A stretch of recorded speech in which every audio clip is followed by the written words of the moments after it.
I'm Courtney Luceni. I am presenting my honors project paper, and I decided to do my honors project on Alzheimer's. One, because I work in a nursing home right now, and so I deal with a lot of Alzheimer's daily at my job, and also I am going to school to be a nurse, so it just made sense for me to do something that would apply to me now and in the future. So what is Alzheimer's? So Alzheimer's is a type of disease that will affect a person's brain cells, nerve cells of the brain, and it'll cause memory loss, personality loss, it'll cause physical changes and behaviors. Multiple different things will cause Alzheimer's, can contribute to Alzheimer's, but the main thing about it is that they are damaged nerve cells in the brain, and that's what that's why people will lose their memory with Alzheimer's, and people can lose a lot of their physical abilities with Alzheimer's. A person's perception will also change, so the way that people see things.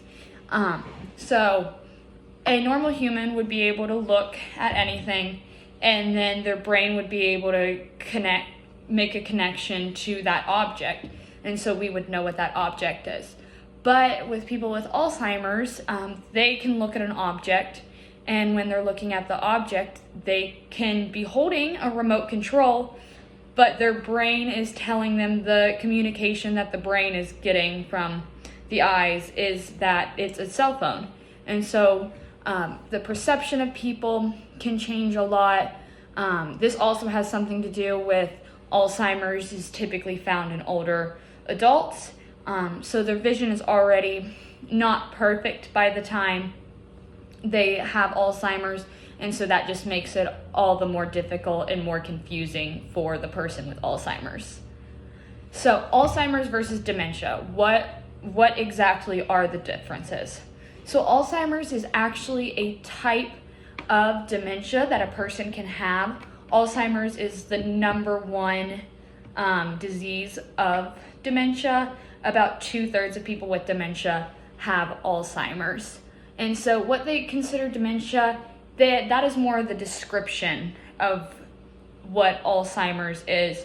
So that would be like the memory loss and the different behaviors. That is all stuff that has to do with dementia. But the main thing that separates dementia from Alzheimer's is that Alzheimer's has the nerve cells are damaged in the brain during Alzheimer's, and that doesn't happen in all dementias, but it happens with Alzheimer's.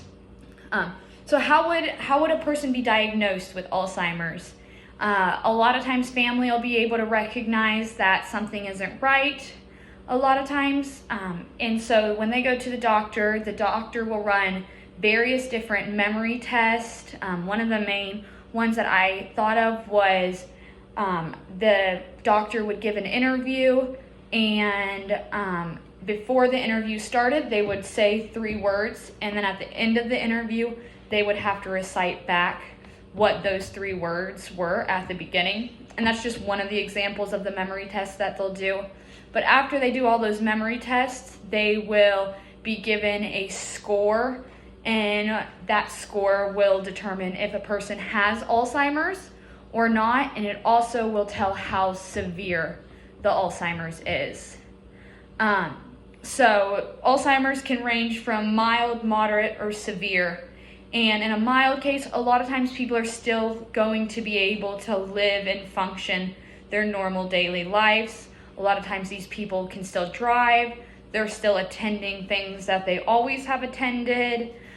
Families will start to notice, and it's going to become evident that there is memory issues, but it's not going to affect a person day to day like it would the farther you progress.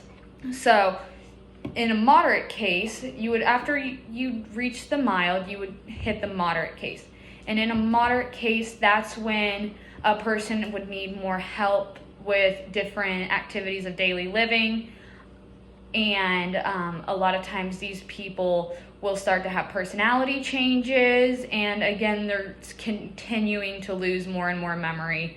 At this point, a lot of times critical thinking skills aren't existing anymore for that person. And then you would reach the severe stage. And in the severe stage, at the end of the severe stage, is going to lead to death, because there is no cure for Alzheimer's right now. And in a severe case, a lot of times families will have their loved ones be placed in homes or have extra assistance coming in from third-party people to help. But so that is what severe Alzheimer's is, and it will end in death. In this stage, people won't be able to communicate as well. A lot of times they're nonverbal at that point. People can become non-ambulatory, and so they'll be wheelchair bound. And like I said, this would end in death. A lot of times in severe stage, this was when hospices would be called in and things. So researchers have also split up Alzheimer's into two different categories, and the only difference in the categories is what age you're diagnosed. Anybody who's diagnosed after 65 is considered late onset Alzheimer's, which is the most common. The older a person is, the more likely they are to have Alzheimer's. But we do have early onset, and early onset is more rare, but that is before a person turns 65. People can be diagnosed with early onset Alzheimer's as early as their late 20s. So, yeah, and there are different groups that will factor into the early on. There is different factors on if a person's going to develop early onset Alzheimer's. It's pretty uncommon, but it still happens. So, how did Alzheimer's come to be? Because Alzheimer's, obviously, it's a brain disorder, and so in the early 1900s, there was a guy named Louis Alzheimer, and he was a German psychiatrist who had a 55-year-old female come in who had all the symptoms of dementia and Alzheimer's. So after she passed away, he was able to do an autopsy of her brain and find that there are these plaques and tangles, as he called them, in that were in her brain, which aren't present in a healthy brain. And so he is actually the one who coined the term Alzheimer. His last name's Alzheimer. So, but that's where we got the name for Alzheimer's at, because he was the first one to see those plaques and tangles. So after he discovered it, there wasn't a lot of research done on it because there wasn't much funding for it. And then in the 70s, the National Institute of Aging was created, and this gave a lot more grants and funding to different research. And Alzheimer's was one of the researches that they granted money towards, and they found out from that about 2/3 of people suffering with, they found out that Alzheimer's is the most common type of dementia that there is. And then by the 90s, after a lot more scans and stuff were invented, compared to back when Dr. Alzheimer was around, by the 1990s, the National Institute of Aging came out with the known fact now that plaques and tangles are what causes Alzheimer's. So that's pretty neat to know that it didn't come out, that we didn't know what exactly caused Alzheimer's until the 90s. I just think that's interesting because that's not much older than I am, and I've always just thought of Alzheimer's as something regular that we see. So it's cool to know that. So what are those plaques and tangles that Dr. Alzheimer's, what type of plaques are the plaques and tangles that Dr. Alzheimer's discovered? So what these are, plaques are actually kind of like a plaque, basically, like a plaque on your teeth. They're an insoluble solution that will clog up around the different nerve cells in the brain, and that will cause the connection to be lost and there to be memory loss because of it. And then the tangles are actually phosphorus molecules that actually continue to grow and spiral down. They're not supposed to.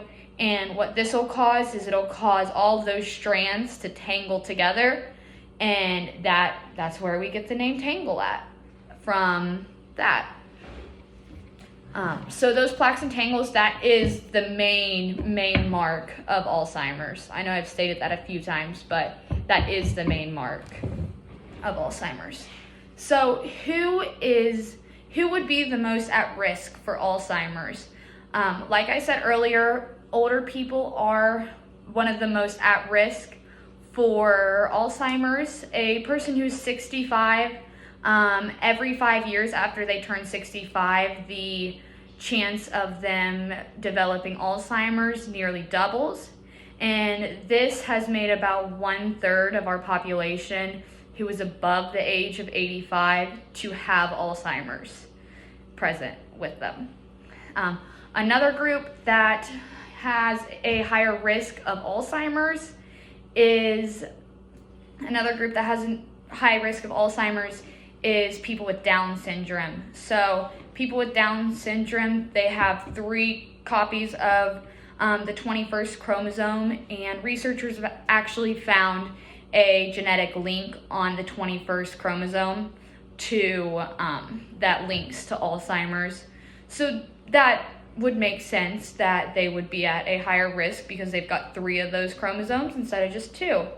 And people with Down syndrome also tend to have more early onset Alzheimer's. They're more common to get early onset Alzheimer's as well. And then another person who's at a higher risk of Alzheimer's would be somebody who's had traumatic brain injuries and multiple concussions their whole life. So most people aren't at risk when they're younger. There are special cases. I mean, genetics do play a factor. If you have certain genes present in your DNA, then there is a higher risk for you to getting Alzheimer's. Now, even though there is a risk for some people, even though there is risk and there is no cure, there is still things that doctors can do to help you prevent you from being diagnosed with Alzheimer's, from getting Alzheimer's. And some of those that doctors will recommend people doing is to keep their brain healthy, to keep a good brain health. So exercising and eating healthy. Another thing that doctors say is to make sure that the older you get, you continue to have that strong social connection with people around you, because that helps your brain health, and anything that can help your brain health is going to help a person it's going to help prevent a person from getting Alzheimer's.